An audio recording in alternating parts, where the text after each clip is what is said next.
Welcome to the Solid Verbal. The Solid Verbal. Come after me!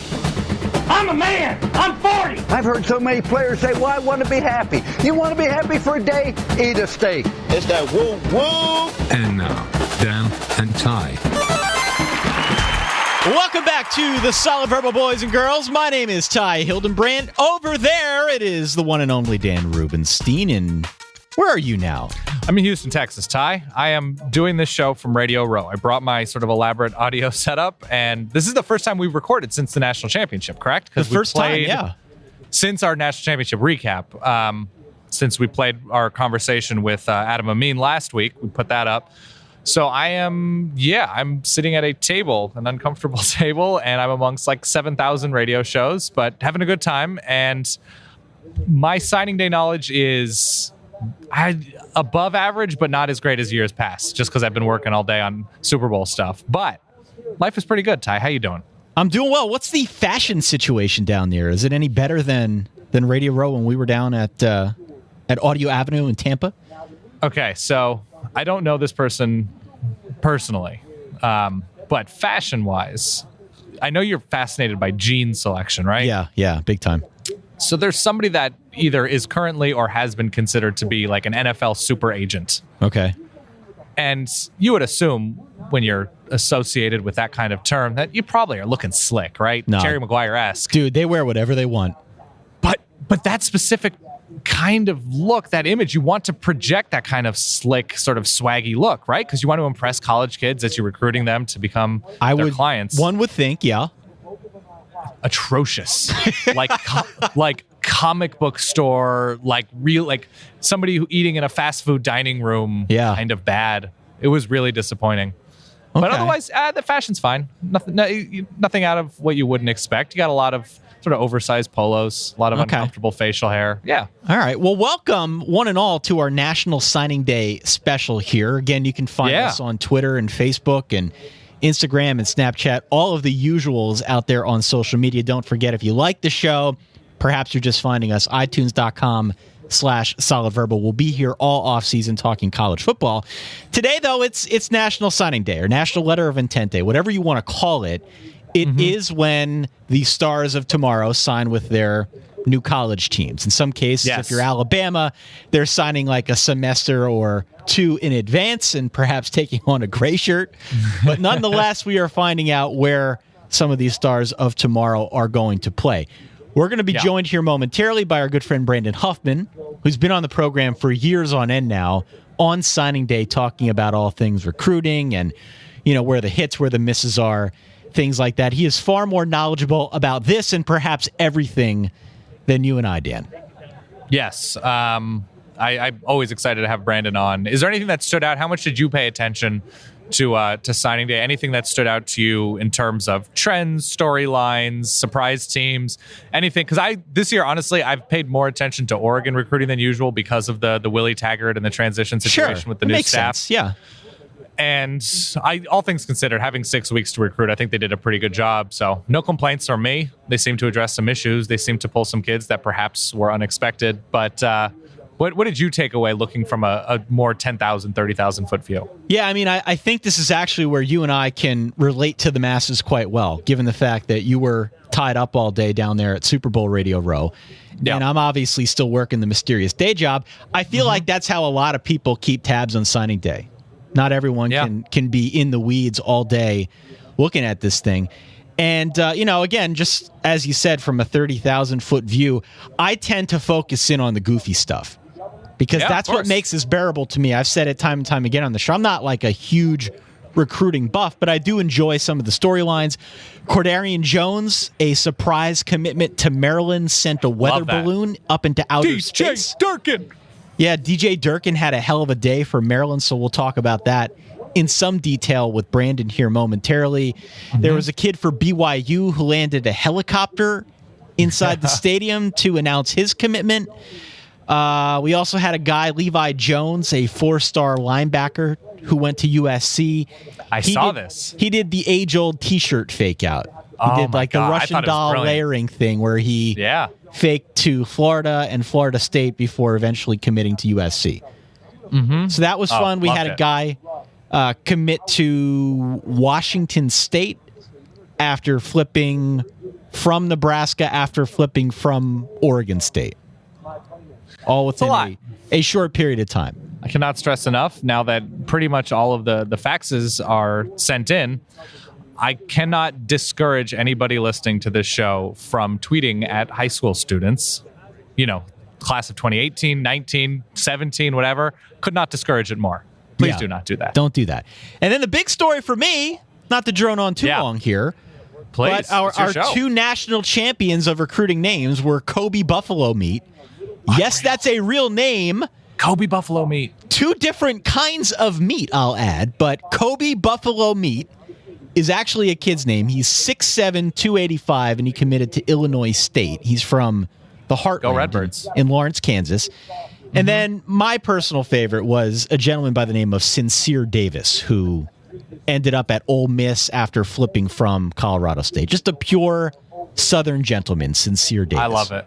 I hope he is earnest and genuine. That's what I'm hoping for. He could be a pathological liar, but Sincere Davis would lead you to believe that he was raised in a good, honest household. Well, I mean, if he were a pathological liar, that's the type of person that would go by Sincere. It's just sort of like a Little John complex, right? Right, exactly. Right. Yeah, so I hope everybody had a good signing day that follows it with a little bit of decorum and maturity. And moving forward, curious to see what the new coaches do. And honestly, we aren't going to know nearly as much as Brandon Huffman, so we should probably just go in that direction.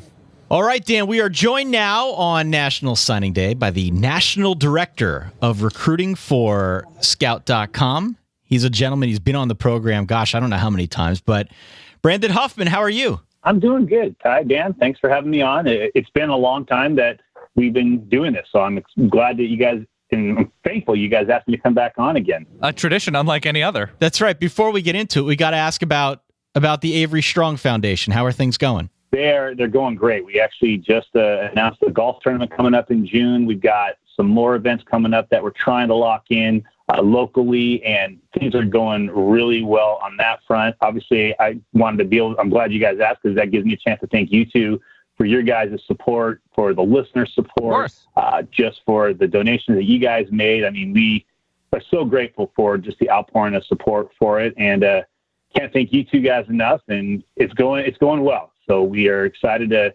break more ground this year. Wish we didn't have to have this foundation, but I am glad that we are making an impact in Avery's name.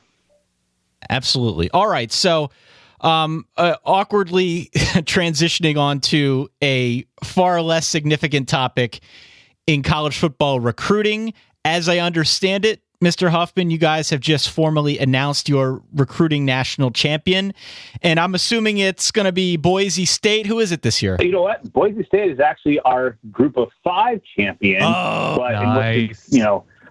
I'm really hoping that this program capitalizes on it, but Alabama has been named Scout's #1 class for 2017.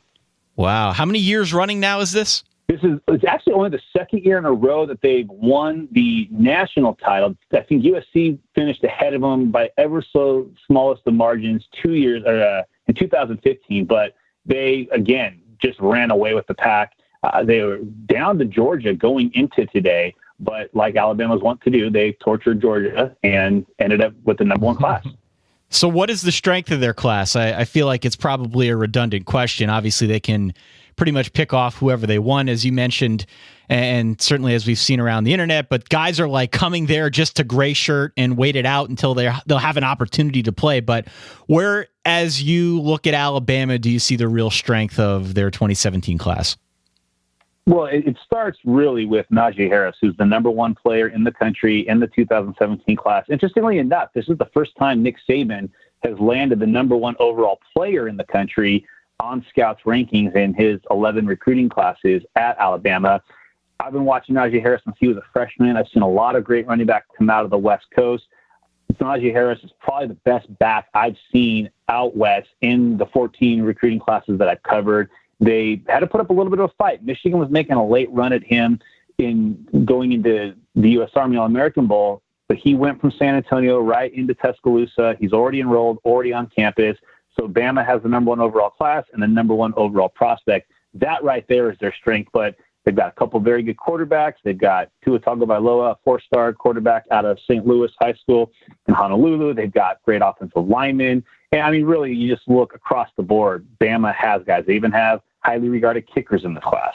What's interesting to me about Alabama specifically is this is a year that, I mean, it seems like it's every year, but it's another crossroads year, just in terms of the coaches and the really talented recruiters that they lost. Billy Napier, Mario Cristobal, Kirby Smart making his way last year, but this is his first full class. What is it? Is it all Nick Saban? What is it about the allure of Alabama, maybe outside of winning? What is it about that recruiting machine that is so significant, especially, as you mentioned, Najee Harris? Their tentacles are moving west year by year. Yeah, I think what's probably the most remarkable is the willingness of elite, top-tier, top-rated guys to go to Alabama with the understanding it may be 2 or 3 years before they even see the field. They don't mind that because they know even in just that 1 year window that they may be a starter or a year and a half, they still have a chance to be a first round draft pick. I mean, you look at a guy like Reuben Foster, he was the number 2 overall player in 2013 and really didn't become a full-time starter till last season. Rashaan Evans was the top 5 guy the following year and didn't really become a full-time guy till the second half of this season, and that was because of injury. They get guys that are willing to go and sit behind guys that were in the same position as them, top 3, top 4 guys. And they don't care. They know they're going to win. They know they're going to get developed. And they know that by being a starter at some point in their career, they're going to draw the attraction of NFL teams. So they've got kind of every box checked in what you need as a program: winning, putting guys in the NFL, and development as a player. And I think that's why guys are still, despite the traffic jam at positions, they're still willing to go there. When you look at the top 10, top 12, that a lot of the services, obviously Scout.com included, a lot of familiar faces. You have Alabama, you have Ohio State, Georgia making a run after some down classes the past couple of years. USC obviously finished very, very strong today, especially in Southern California, but not limited to Southern California. Michigan finishes strong, Florida State, LSU. Oklahoma is a school, though. And this is, we're talking about schools that are a little further east, succeeding in Southern California, Northern California. What is it about Oklahoma's class this year that sort of vaulted them up higher than they've been recently? Well, again, I mean, they spread a really wide net. I mean, they got 4-star kids from North Carolina coming in. They got guys from California. The top outside linebacker out west is coming. They continue to do well in the state of Texas, much to the chagrin of Tom Herman now, Charlie Strong before, where they're going into Texas and still getting, and they do this every year. They get top players from Texas because it's not too far from most of those kids that are in the Dallas Metroplex area. They're not too far from their home, but then they also get guys in neighboring states. They're able to get down into Louisiana and Arkansas and bring guys in, but they have that national attraction where they can go down into deep into the South. They can go out west, and they've been putting a number of guys in the NFL as well. And that's what attracts programs. It's what attracts players to programs like Oklahoma, where they don't have a huge full recruiting backyard like a lot of the other schools in the top 10, but they're such a national brand, and they have been. They're able to get guys to come there. Brandon, you mentioned Texas, usually a recruiting powerhouse given all their built-in advantages, but if you look at the final 24/7 composite rankings, maybe it's not final at time of recording, but close enough. They're out of the top 25 at number 26. They signed exactly 0, I believe, of the top 10 recruits in the great state of Texas. Obviously, they made the coaching change to Tom Herman, and they're already bringing a lot back for 2017. But are you surprised at all that they didn't finish higher? I am, and I think if there's an indictment, if you will, on the University of Texas, it happened this morning in the first hour of announcements when 2 kids from Westlake High School in Austin, Texas, Levi Jones and Steven Zabier, both picked LA schools. Zabier is going to UCLA. Levi Jones is going to USC. How often does Austin, Texas have 2 kids that are spurning the University of Texas to head west to play in Los Angeles? Those are the guys that Mac Brown used to be able to get. But then Charlie Strong kind of changed that focus, tried to recruit Florida more. Yes, he still recruited Texas, but he tried to get more into the Southeast. So Tom Herman, while he had a lot of these relationships established when he was at Houston, was finding that it's a tough go when you try to get into the game with 6 weeks left, and you got coaches that have built relationships with these players over the course of the last 2 or 3 years at their schools, and they're at those stable schools. So you've got Caleb Chasen going to LSU, Marvin Wilson commits to Florida State. I mean, 2 players in Bel Air, in the Fort Worth area, are leaving the state. Marvin Wilson and Walker Little, 2 top 10 guys. Little's going to Stanford. Wilson's going to Florida State. I mean, it takes a while to go down that list of prospects to find Texas getting an in-state kid. And that's the kind of stuff that Tom Herman absolutely has to change at Texas, because those top kids in Texas are now going 5-6 years before they can even remember the last time Texas was really a national factor. Fair enough. And on that, let's sort of shift gears or continue to talk about really new coaches. And you mentioned the 6 weeks to recruit, and it is difficult to sort of form relationships with recruits and their families and coaches and sort of gain an ability to sell a program that is brand new to you. So, obviously 2 programs in the Pac-12 North, one of which near and dear to my heart, the Oregon Ducks hiring Willie Taggart, and he assembled a really good squad of recruiters on his coaching staff. Cal has assembled a staff that looks a little bit stronger on the field, but they seem to be sort of raising their own profile. So starting in there with those 2 teams, how would you grade out what those 2 coaches did with, and even Cal had less time, with a very short amount of time? Well, in the case of Cal, they did have a short window. It's hard enough to put a class together in 6 to 8 weeks, but it's even harder when you try to put that class together in 2.5 to 3 weeks. I mean, essentially, they lost that first weekend after the dead period in mid-January when Justin Wilcox was hired. So every other school in the conference was getting 3 weekends of official visits. Cal only got 2, and then he had to try to put a staff together. So that made it difficult. And what also didn't help them is the fact that Sonny Dykes really, him and his staff didn't do a great job of recruiting California, and certainly not the Bay Area. So Wilcox was coming in, and he was able to flip a couple guys, but he flipped a guy from Cal Poly. He flipped a guy from Hawaii. Right. They really have to make that a priority in 2018, recruiting the Bay Area and just really trying to make those inroads back again, because there was such a refusal to try to recruit the Bay and to try to get into Texas. So Wilcox has his work cut out for him. Conversely, look at what Oregon did in that hiring of Willie Taggart. It gave him enough time in the month of December to let him get on the road, get an official visit weekend in, but to let him get on the road and do in-home visits. And that was crucial in them really starting to get that momentum when he was able to get down into Rancho Cucamonga and have an in-home visit with Thomas Graham, because Thomas Graham started this really great cycle towards the end of these guys that weren't really looking at Oregon. I mean, remember, Diamond Lenore decommitted just hours before Helfrich was fired. Right. Then it started to shift with Thomas Graham. He commits. They were able to flip Braxton Burmeister just days before he leaves for Arizona. They got the 2 kids at the Polynesian Bowl, Austin Faleo and Isaac Clay Matotua. Then they got Cyrus Habibi Lakio. They got a couple kids out of Florida. But what Taggart did really well is he instead of just focusing on those Florida kids he had a relationship with, he did a great job of getting some of these West Coast guys that Oregon had been recruiting. And I like the balance of their class across the board. But what's even the most remarkable aspect of it is they're going to end up with the number 2 class in the Pac-12. And considering that it looked like they were dead in the water when Diamond Lenore flipped, and then to get him back on the boat today, they're going to end up with a very strong class. I like hearing that, even with a couple of minor disappointments. It seems like a big win. And another school with a new coach, is the Baylor Bears, and perhaps the most uphill battle of all because of off-field circumstances, even more so than Cal, just timing-wise. How would you grade out what Matt Rule has been able to do in a short amount of time? I know he had a big commitment a couple days ago from a former Florida State commit, but how has Matt Rule done filling this class with unusual and pretty terrible circumstances? Yeah, what's remarkable about them is when Matt Rule was hired, they only had 1 commitment on board. Now, today, here they are with the number 3 class in the Big 12, 28 commitments. So not only did they make a late charge, but they added 27 commitments since the hiring of Matt Rule.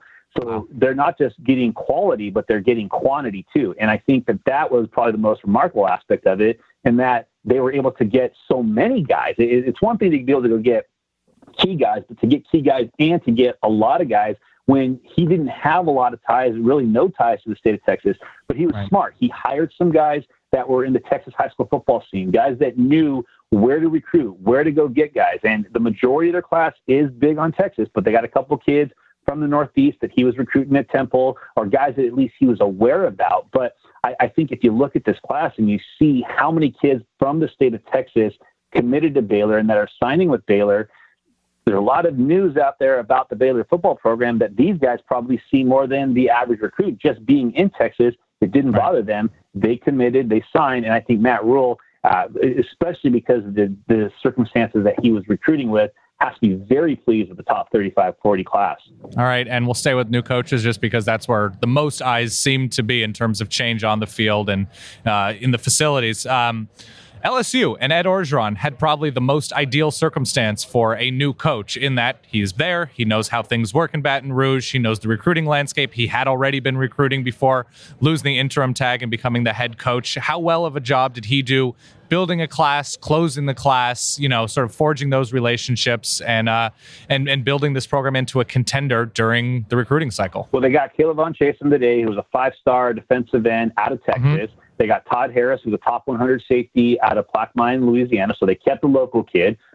The big thing for me was Jacob Phillips was outstanding at San Antonio at the U.S. Army Bowl, was a longtime commit to Oklahoma. They flipped him out of Nashville. They flipped him last week, so they got him. Tyler Taylor, another top 300 linebacker.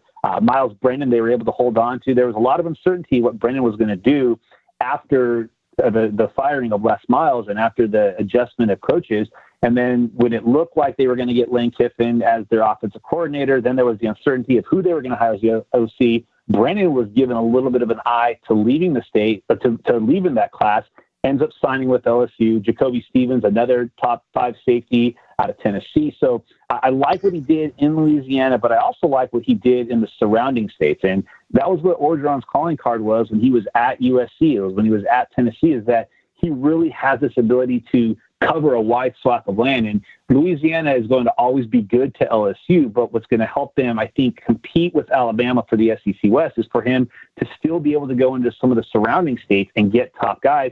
They're going to finish with a number 7 class in the country. And I think that, again, with still the uncertainty of the offensive coordinator, with who they lost as a result of the firing of Les Miles, namely Dylan Moses, who's from Baton Rouge, LSU fans and Ed Orgeron especially have to be very happy with having a top 10 class, and they're the number 3 class overall in the SEC.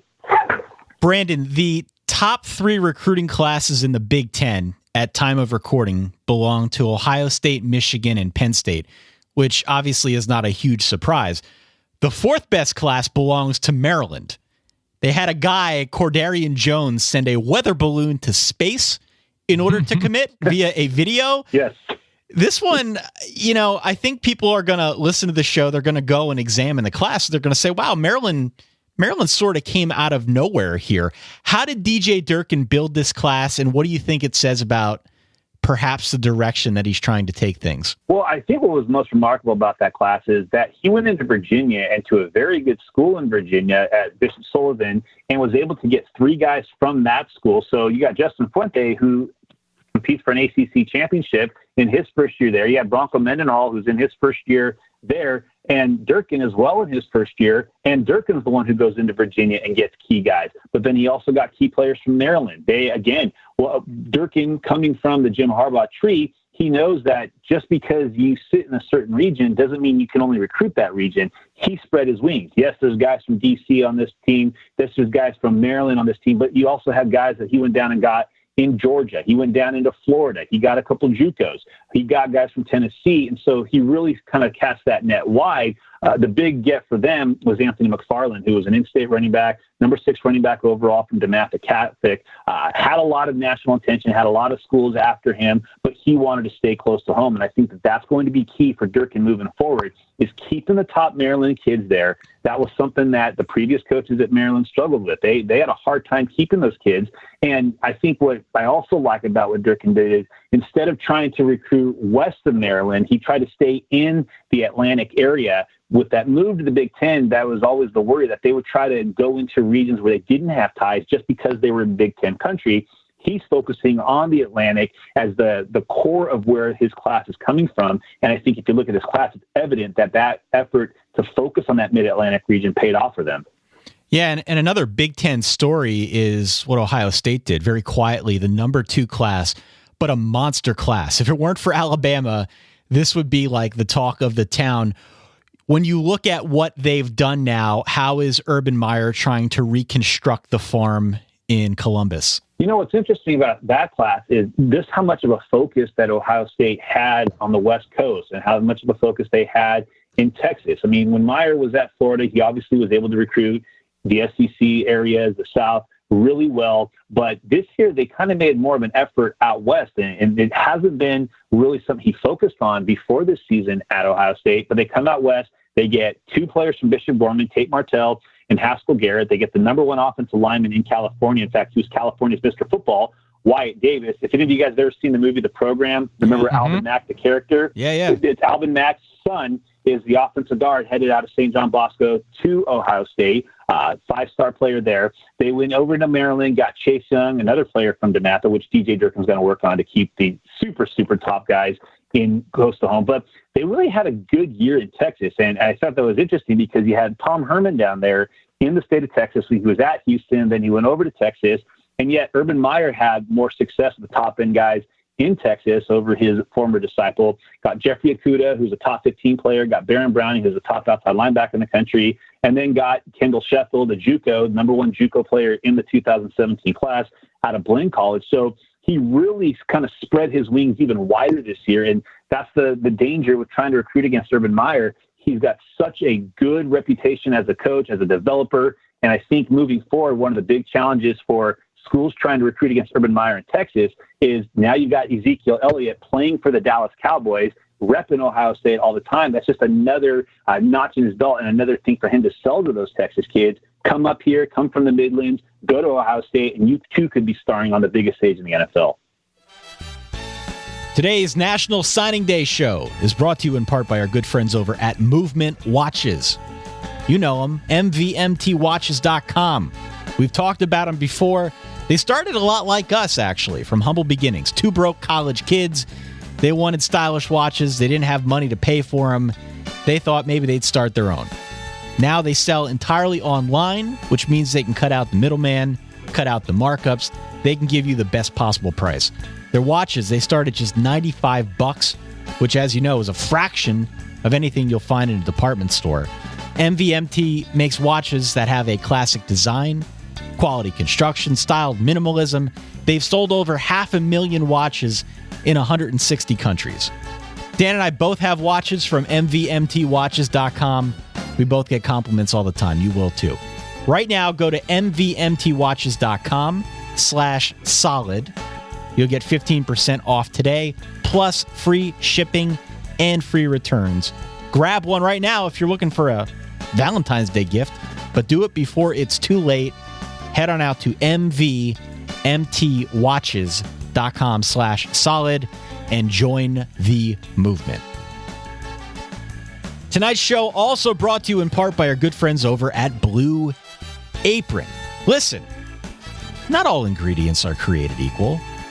That's why you want to order your next feast from Blue Apron.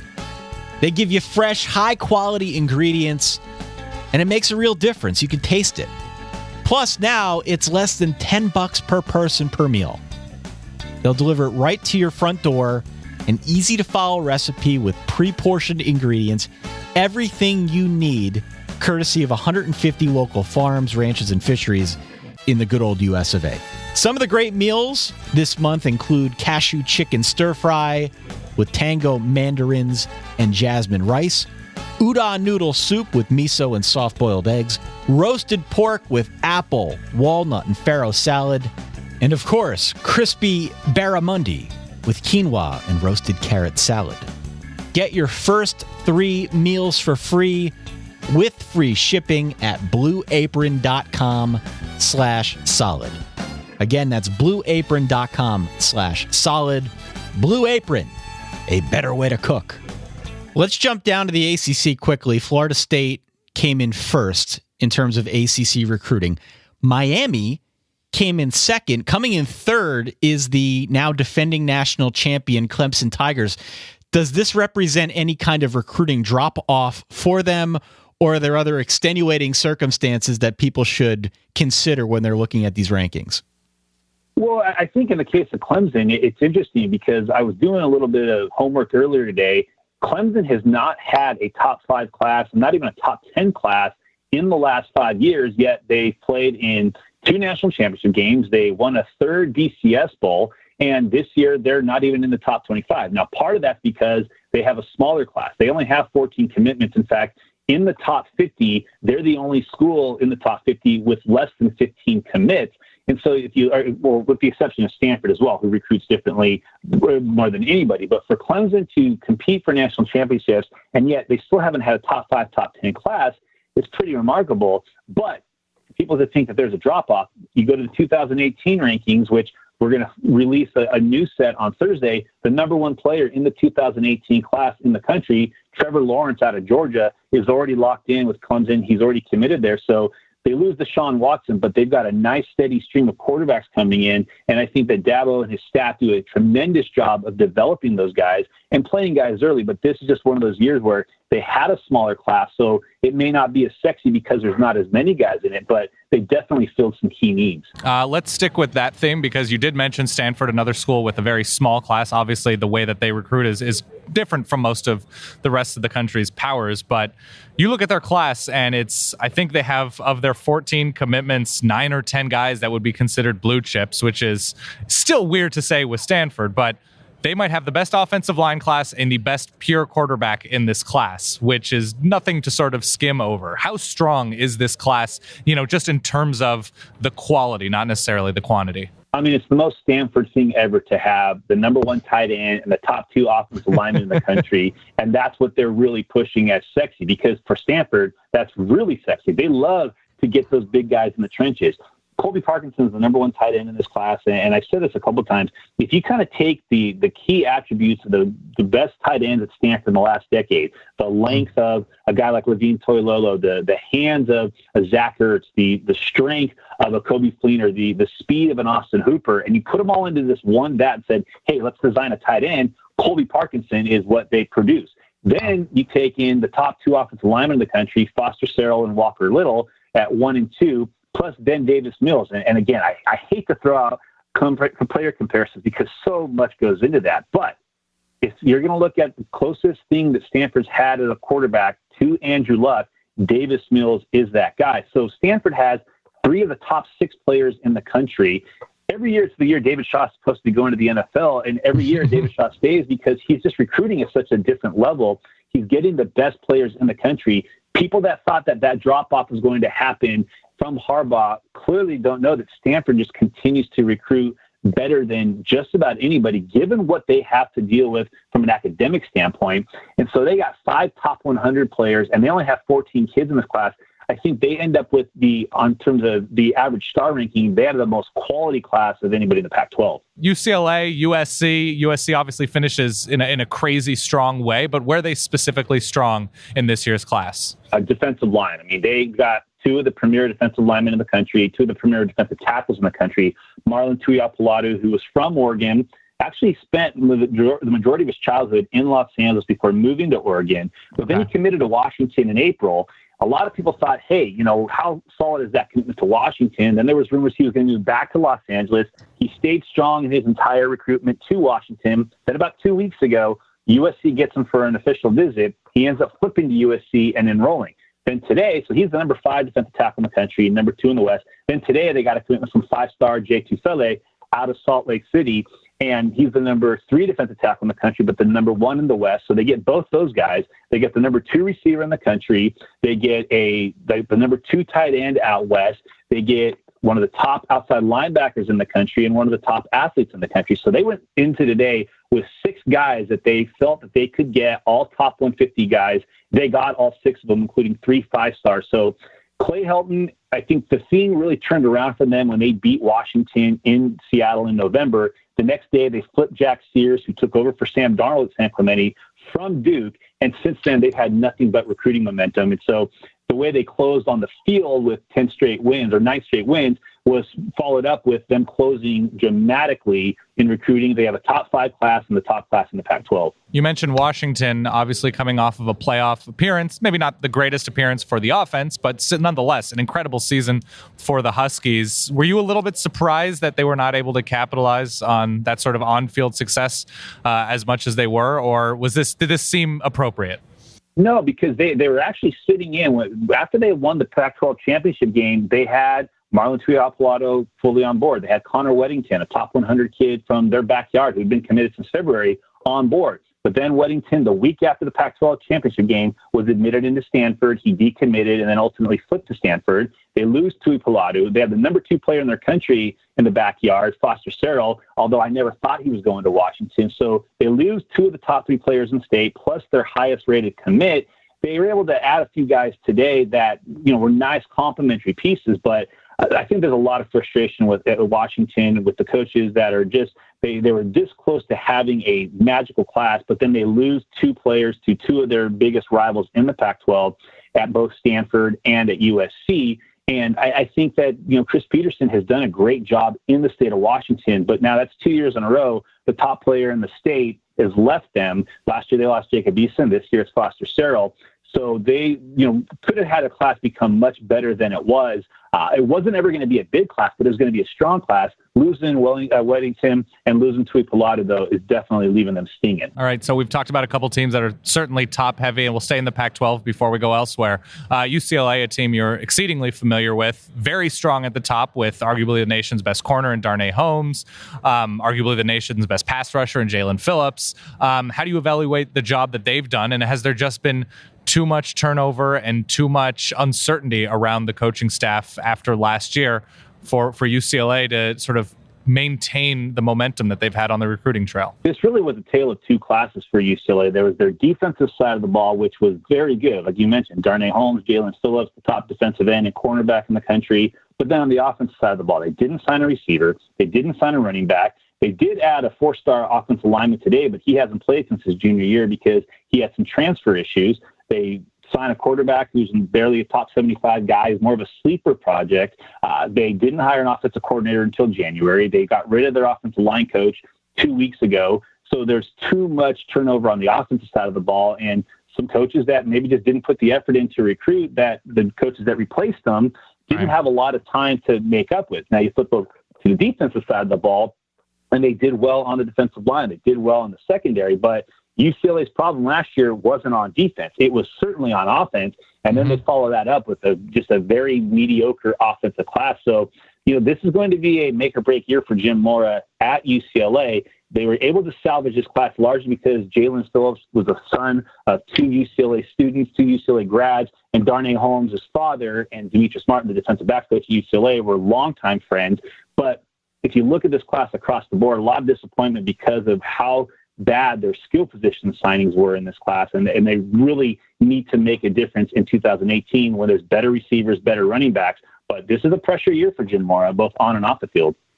So, of course, in the Orange Bowl, one of the better bowl games is postseason. Florida State edged out Michigan by 1 point, but now in the recruiting rankings, we've got Michigan actually edging out Florida State by 1 notch, 5 versus 6. Again, if you look at the 24/7 composite rankings, how did Michigan edge out Florida State despite some of the heavy artillery that the Noles are bringing in? Michigan did a really good job early on and then keeping a lot of those guys. They got some late guys late. They didn't get as many late this year. There wasn't a Rashawn Gary type number 1 player that they got, although they did make a case for Najee Harris. But adding Aubrey Solomon today was obviously huge for them. He was originally a Michigan commit. You remember he was the one that decommitted because his name was spelled wrong in a thank you note, but then he came back on board because, he loves Michigan. They had Donovan Peoples-Jones, who's the number 1 receiver in the country, Cesar Ruiz, the number 2 center in the country, Drew Singleton, the number 5 outside linebacker who came from the same school that Rashawn Gary was at. They did a good job of building these classes in the last couple, in the first few months of the recruiting cycle, and then the last couple of weeks, closed on a couple of key guys. And I really think if Michigan can just get their head coach into the news a little bit more, it might increase their national brand, and they might be able to recruit a little bit better. Oh, my gosh. Yeah, well, back to Florida State for a second, because Michigan may be a bit overexposed at this point. Cam Akers is a name that repeatedly comes up if you try to read anything about the 2017 recruiting class. He's able to do things that you wouldn't think he's able to do. And you kind of hear that as a whole for the recruiting of the running back class this year, that it's just a really strong running back class. Where else is it strong? I've seen offensive tackle. What else do you see just as you look at this class as a whole? Where is it good? Where is it not as good? Yeah, I mean, the offensive tackle class, the offensive line in general was really strong across the country. And I think when you look at the caliber of interior linemen, it used to be that schools just wanted offensive tackles, and then they would make those guys into offensive guards. But then you look at the last few years, and you're seeing a bigger emphasis on NFL teams drafting very big, punishing offensive or interior offensive linemen and grabbing guards in the first round. And that's really trickled down to the high school ranks and colleges who they're recruiting. Now they're going after pure guards, and they're plugging those guys in because of the strength that those guys have, the athleticism that a 6'3" guard may have as opposed to a 6'6" tackle who really can't handle the strength of an interior defensive lineman. You're seeing more guards that are getting, pursued heavily as opposed to traditional tackles. So it's not just tackles that are really making this class really strong. It's the offensive guards and even some centers. Then you flip it over to the defensive line. I mean, this is an outstanding defensive tackle class, and especially out west. When you think defensive linemen, you typically think the Southeast, but the West has 3 of the top 5 defensive tackles in the country, and those are all big physical guys that can play inside, but they've also got the quickness to be an end or a 3-tech and be utilized in a myriad of different ways as defensive linemen. They're not just space fillers at nose. And I think if you look at the defensive end class too, it's also very strong. And so the trenches this year, probably more than any year that I can remember, have been the strength nationally. Next year, though, it's going to trend back to the skill positions, especially at receiver and especially at quarterback. Yeah, and it's an interesting year because you didn't really have that consensus number one player. It kind of bobbled back and forth between a couple different guys depending where you looked. As you look out at the 2017 class, who are your favorite players to watch? Who do you think our listeners might be interested in watching now as we sort of see these guys out on the college football field? It's funny because you look at Alabama in these last couple of years. I mean, their running backs have put up great numbers. They've won national championships. They've competed for Heisman trophies. But there have been guys that have been with maybe in some cases more system guys that they've really flourished because of the great offensive line that Alabama has had over the last 5 to 7 years. But now you throw in a guy like Najee Harris, who's a physical specimen, who is as talented a running back as I've ever seen. Now you put him at Alabama, and he's the best running back prospect as an absolute running back that Nick Saban's brought in, that Alabama has brought in. So he's going to be a name. In fact, we went back and forth between him and Foster Sarrell as our top overall player. And what really triggered it was just the fact that he had such a unique blend of size and strength and speed. And it's a guy that he's going to go to Alabama. He's going to be talked about a lot. He's going to put up big numbers. But I think that, he's just a different kind of back. As Vinny, that I've seen. Another player that I'm a big fan of, obviously I mentioned Wyatt Davis, the son of Alvin Mack. I mean, he is, for an offensive lineman to win the California Player of the Year, when you think of all the skill position guys, he's just this real physical, punishing player that is an absolute blast to watch. But a guy that I think fans are going to really enjoy watching these next couple of years is Cam Akers. Yes, he's a highly regarded player. He's the number 3 player in the country. He played a lot of quarterbacks in high school. In fact, he did a lot of Wildcat, but he threw for a bunch of yards too. And yet running back is what he's going to focus on at Florida State. And in the other year, he's probably the top back in the country. Same with Stephen Carr, who's just behind Najee Harris. But both those guys are top 10 players. And I think Cam Akers at Florida State, especially losing Dalvin Cook, Stephen Carr at USC, he'll probably be the number 2 behind Ronald Jones next year and then take over down the line. Those are 2 backs that I think are going to put up some very good numbers at Florida State and USC, respectively. And so this top 3 of Harris and Akers and Stephen Carr is as good a 1-2-3 punch at running back as we've seen, including that vaunted 2014 running back class. Before we get into any more big picture questions, do you have 4 to 8 thoughts about Notre Dame's class? Nicely played. Yeah, thank you. Are you there, Ty?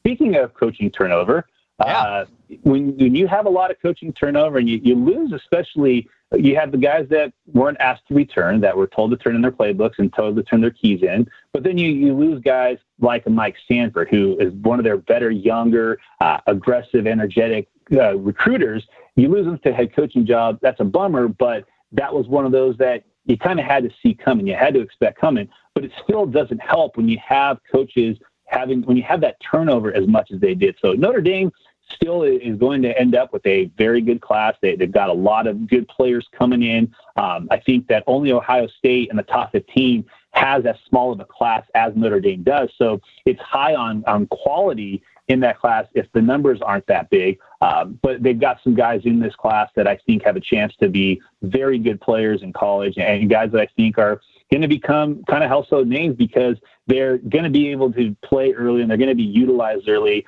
Brock Wright, one of the best tight ends in the country. He's our number 3 guy out of Texas.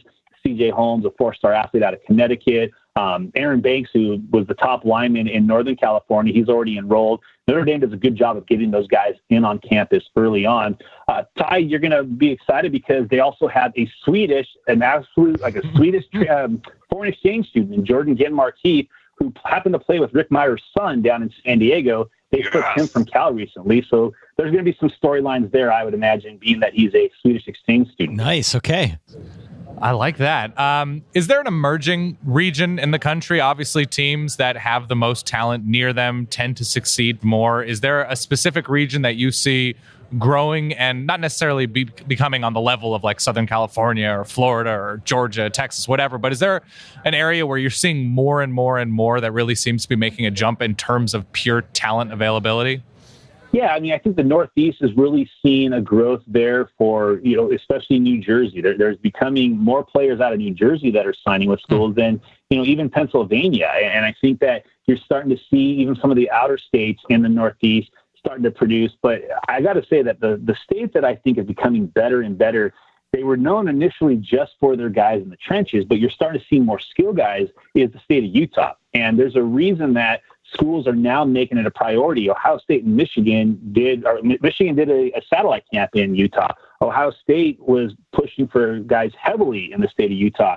USC got the top player in the state, but instead of it just being offensive and defensive linemen, they're producing receivers. They had a U.S. Army All-American out of Provo who's going to Washington, a top 5 receiver out west. They have a running back, a 4-star running back going to Stanford. They have players at linebacker. They have the number 3 safety out west who's staying home. His dad's on staff at BYU. He's playing there. So Utah is really starting to have much more than just offensive and defensive linemen. Now, The problem for that is with Utah, one of their big things about joining the Pac-12 was the hope that they would be able to keep those in-state kids home that wanted to go play in the Pac-12. Well, now you've got the Pac-12 trying to make a bigger emphasis in the state of Utah and trying to recruit those guys. And now you got national programs trying to recruit from there. And you're starting to see more Polynesian coaches being added to staffs, and they have ties into the state of Utah, which is why you're seeing more staffs around the country try to recruit that state. And when you look at specific regions, obviously the guys that are able to take advantage and sort of seek out those players that are at one point diamonds in the rough and then they become household names, these are your superstar assistants. If you were building a dream staff right now, maybe not full of Ohio State or Clemson or Texas or whoever recruiters, but guys that you can see recruit really well wherever they go, who are some of those names that are just all-star recruiters right now? I think Mario Cristobal's one, and I'm sure that you guys, especially Dan, you'll be excited to see what he can do at Oregon because he recruited the West Coast well. Jonah Williams, who started right tackle for Alabama this year, is from Sacramento. So he's been able to recruit not just in the South, but he's been able to recruit out West. Well, now he's at Oregon. He can recruit those kids on the West, but now he's got those Southern ties and putting guys into the NFL like he did at Alabama, he's going to be able to attract guys out to Oregon. So Cristobal would be one of the first guys that I would make a pitch for. Jay Harbaugh, I mean, he's tireless. He's the son of Jim, so he doesn't have a choice but to have energy and to be an aggressive recruiter. But he has been key in so many of these relationships that Michigan built because he's that younger guy. He, has the knowledge of using social media to his advantage and really being, he was only in college 5 years ago, so he, kind of knows how to recruit. He knows how to kind of hit those guys where they're at and understand, what a 16, 17, 18-year-old, how he thinks and what triggers him. So you get a guy like Harbaugh who maybe is still learning a little bit on the job from a positional and from a X's and O standpoint, but you can't knock his ability to recruit. You also can go down to USC. T. Martin has been one of the best recruiters in the country. And here's a guy who's a legend in Tennessee, who played in the SEC, coached in the SEC before he went to USC.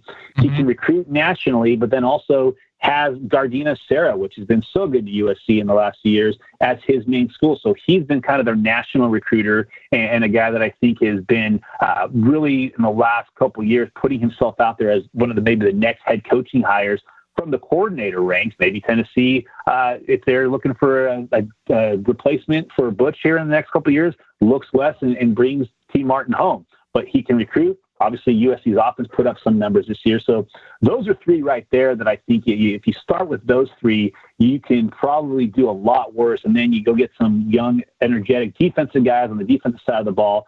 Kind of my next rising star, though, Tony Tuioti, who had been an analyst at Michigan. He's now at Fresno State. He was key in a lot of the groundwork that Michigan developed with the defensive linemen. He's at Fresno State now with Jeff Tedford, but I give him 2 years before he's at a Power 5 school. All right. Again, his name is Brandon Huffman. You can find his fine work over at scout.com. Brandon, before we let you go, the URL for your Avery Strong Foundation. AveryStrongDIPG.org is where you can find all of our latest news, notes, events that we've got coming up. You can follow us on Twitter at AveryStrongDIPG. Same with Facebook and Instagram. We'd love if people just keep spreading the word about DIPG awareness and how we can continue to fight back and fight against it and honor our little girl in the process. It's a noble cause. We would urge everyone out there to go and check it out, and please be generous with your donations. Brandon, thank you as always for being so generous with your time. I know it's a busy day for you, and hopefully we'll talk to you soon, but in the meantime, go get some rest. I appreciate Dan Ty. Thank you guys for all the support for Avery, for our family, and thanks for having me on again, and thanks to all the listeners for all their support. All right, Dan, again, that is Brandon Huffman. As I said at the top, he is far more knowledgeable about this than I feel I am at anything. You're pretty good with space. Yeah, right. Podcasting, audio, I think you are extremely strong. But he's really good, though. He knows this inside out, and I thought we covered a lot of good ground from the SEC. I'm looking at my notepad here. SEC, Big 12, Big 10, Notre Dame, ACC, Pac-12 we covered pretty hard. So yeah, I think we did a pretty good job just surveying the landscape and giving people an idea for how their teams did, how the bigger teams in their conferences did. Obviously, we can't cover all of them, and I'm sure it's going to be a storyline for us now as we progress forward into the offseason. But an anticlimactic signing day, but certainly a significant and consequential one now as we progress. Yeah, and I would argue nobody is as deft and precise and learned when it comes to Polynesian names, just rapidly casual with them. Like, there are some tough syllables in there, Ty, and Brandon is just a pro's pro with them. I love it. Rapidly casual would be a great fast food restaurant. Yeah, I'm sure it would be. All right. Well, fun show. I will let you get back to it. I can hear a crowd back there. Oh, yeah. They're all surrounding me. So, you do what you got to do down there in Houston. We will catch up next week. Figure something to talk about next week. We got plenty. In the meantime, again, it's itunes.com/solidverbal. Check out the website, solidverbal.com, and Facebook and Twitter and all the usuals. We will be back next week. We'll be back with you pretty much every week, all off season, talking about this or that in the college football world. Big thanks again to Brandon Huffman. We'd encourage you to check out the Avery Strong Foundation to defeat DIPG. It is well worth your time. Please read up on the story if you don't know it and contribute your hard-earned cash to a very, very true and noble cause. In the meantime, for that guy way down there in the great state of Texas, Dan Rubenstein, for myself, Ty Hildenbrand, thank you again for joining us on National Signing Day. Catch you all in about a week or so. Stay solid. Peace.